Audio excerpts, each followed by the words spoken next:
نحمدہ ونصلی ونسلم علی رسولہ الکریم بسم اللہ الرحمن الرحیم۔ ناظرین کرام، امام بخاری رحمۃ اللہ تعالیٰ علیہ کی صحیح بخاری سے حدیث نمبر 13 لے کر آپ کی خدمت میں حاضر ہوں۔ حضرت انس بن مالک رضی اللہ تعالیٰ عنہ فرماتے ہیں رسول اللہ صلی اللہ تعالیٰ علیہ وسلم نے ارشاد فرمایا لا یؤمن احدکم حتی یحب لأخیہ ما یحب لنفسہ۔ حدیث شریف کا ترجمہ کچھ اس طرح ہے کہ نبی صلی اللہ تعالیٰ علیہ وسلم نے فرمایا تم میں سے کوئی شخص اس وقت تک کامل مومن نہیں ہو سکتا جب تک وہ شخص جو اپنے لیے پسند کرتا ہے وہی اپنے بھائی کے لیے پسند نہ کرے۔ اس سے حاصل ہونے والے دو معاملے بڑے اہم ہیں۔ نمبر ایک، کن کن چیزوں میں یہ حدیث کا اطلاق ہوتا ہے، کون کون سی چیزیں ہیں جو ہم اپنے لیے پسند کریں گے تو اپنے بھائی کے لیے بھی پسند کریں گے، خود لیں گے تو اس کو بھی لے کے دینا پڑے گا، اور اس کا معنی اور مفہوم کیا ہے۔ یہ دو چیزیں ہیں جو آج اس حدیث میں ہم نے سمجھنی۔ پہلی بات تو یہ کہ اس کو اچھی طرح جاننا چاہیے کہ اگر کوئی شخص اپنے لیے گھر بنانے کے لیے مکان اور پلاٹ اپنے پیسے سے خریدتا ہے تو اس حدیث کا اطلاق وہاں نہیں ہوگا کہ وہ اپنے بھائی کو بھی خرید کر دے۔ اس کا معنی یہ ہے کہ جو شخص یہ چاہتا ہے کہ میں اپنے گھر میں رہوں وہ یہی خواہش اپنے بھائی کے لیے بھی رکھے کہ وہ بھی اپنے گھر میں رہے۔ جو شخص نعمتیں حاصل کرنا چاہتا ہے وہ شخص اپنے بھائی کے لیے بھی یہی خواہش رکھے کہ وہ نعمتیں حاصل کرے۔ اسلام نے کسی شخص پر دوسرے شخص کی ذمہ داری نہیں ڈالی۔ اس کا قطعی طور پر یہ معنی نہیں ہے کہ ایک بھائی اگر اپنے لیے 10 مرلے کا، 1 کنال کا، 2 کنال کا پلاٹ لیتا ہے تو وہ اپنے بھائی کو بھی لے کے دے، کیونکہ حدیث شریف میں ہے۔ حدیث شریف میں مفہوم سے مراد خیر ہے کہ اگر آپ اپنے لیے خیر کا ارادہ کرتے ہیں تو اپنے بھائی کے لیے بھی خیر کا ارادہ کریں۔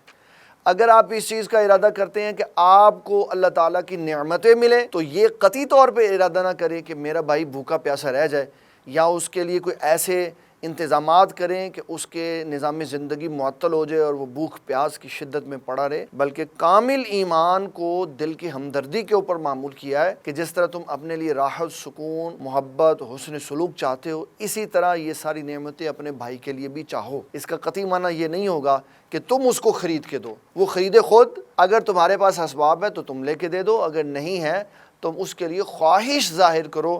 کہ جس طرح میں راحت میں رہتا ہوں میرا بھائی بھی راحت میں رہے۔ کوئی اسے یہ نیگیٹو معنی نہ نکالے کہ اس کا معنی ہے کہ ایک بھائی کے اوپر ذمہ داری آ گئی ہے کہ وہ اپنے دوسرے بھائی کو مکان لے کے دے یا ضروریات زندگی، مدد کر دینا، خیر خواہی چاہنا، زائد چیز کا اپنے بھائی کو دے دینا، اس کا اسلام نے دروازہ کھلا رکھا ہوا ہے، لیکن اس کی تمام ذمہ داریاں دوسرے کے کندھے پہ اسلام نے نہیں ڈالیں۔ اس کے تحت جو نبی صلی اللہ تعالیٰ علیہ وسلم کی احادیث بیان ہوئی ہیں وہ میں آپ کی خدمت میں عرض کرتا ہوں۔ امام بخاری نے بخاری شریف میں یہ جو حدیث مبارک بیان کی ہے بخاری شریف اور دوسری کتب حدیث میں ان نمبروں کے اوپر موجود ہے۔ اس ضمن میں جو حدیث آج بیان ہوئی ہے اس سے تعلق رکھتی ہوئی کچھ باتیں نبی صلی اللہ تعالیٰ علیہ وسلم کی اس طرح موجود ہیں۔ حضرت سیدنا ابو ہریرہ رضی اللہ تعالیٰ عنہ فرماتے ہیں رسول اللہ صلی اللہ علیہ وسلم نے فرمایا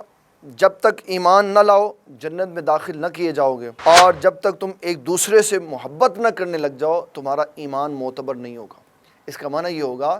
کہ جنت میں جانے کے لیے ایمان چاہیے، اور ایمان کے بنیاد رکھ دی آپس میں محبت۔ پھر رسول اللہ صلی اللہ علیہ وسلم کی ایک اور بڑی خوبصورت حدیث مبارک ہے، حضرت نعمان بن بشیر رضی اللہ تعالیٰ عنہ اس کو روایت کرتے ہیں، یہ بخاری شریف میں 6011 نمبر پر موجود ہے۔ نبی صلی اللہ علیہ وسلم نے فرمایا تم مومنوں کو دیکھو گے وہ جب ایک جسم کے اعضاء کی طرح ہیں، ایک دوسرے پر رحمت کرتے ہیں، ایک دوسرے سے محبت رکھتے ہیں، ایک دوسرے کے ساتھ شفقت والا معاملہ فرماتے ہیں۔ یہ ایسے ہی ہے جیسے جسم کا ایک حصہ دوسرے حصے کے ساتھ وابستہ ہے کہ اگر ایک کو تکلیف ہوتی ہے تو دوسرے کو بھی تکلیف ہوتی ہے۔ پھر نبی صلی اللہ تعالیٰ علیہ وسلم نے اس میں ہمیں ایک پہلو یہ بھی بتایا کہ اپنے لیے کوئی ایسی کوالٹیز کو پسند کرنا، ایسی خواہشات کا اظہار کرنا یا ایسی خواہشات کی تکمیل کے لیے نکلنا جس میں انسان دوسروں سے ممتاز ہو جائے یا انفرادیت پیدا ہو جائے، اور پھر اس انفرادیت پر اس کا تکبر کرنا اور خواہش نفس کا انفرادیت کو پسند کرنا، اس کو شریعت اسلامی نے پسند نہیں کیا۔ حضرت عبداللہ ابن عمر رضی اللہ تعالیٰ عنہ ارشاد فرماتے ہیں جس شخص نے علم اس لیے حاصل کیا کہ علم حاصل کرنے کے بعد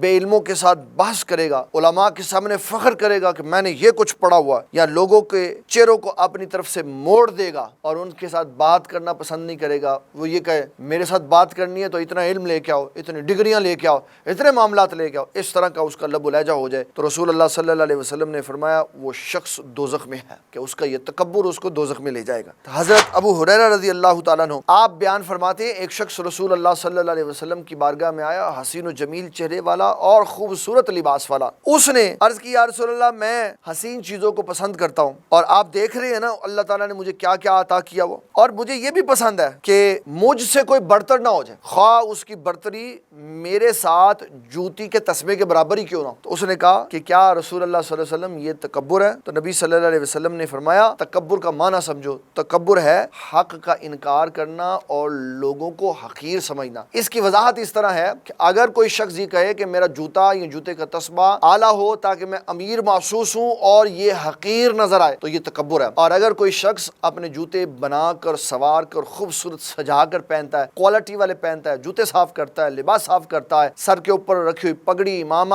یا دستار جو بھی ہے وہ خوبصورت سوار کر رکھتا ہے، یا اگر وہ ننگے سر ہے تو بال سوار کے رکھتا ہے، اس لیے تاکہ لوگوں کو پتہ چلے کہ اللہ تعالیٰ نے مجھے نعمت سے نوازا ہوا ہے اور میں ان نعمتوں کی قدر کرتا ہوں، تو یہ تکبر نہیں ہے، یہ نعمتوں کی قدر ہے، یہ تکبر میں شامل نہیں ہے۔ تکبر میں تب بات آئے گی جب اپنی چیزوں کو سوار کر دوسروں کو حقیر سمجھے گا۔ ناظرین کرام، اس حدیث سے ہمیں یہ پہلو ملتا ہے کہ انسان اپنے بھائیوں، بہنوں، عزیزوں، رشتہ داروں، قرابت داروں، محلے داروں کے لیے ہمیشہ خیر کا پہلو رکھے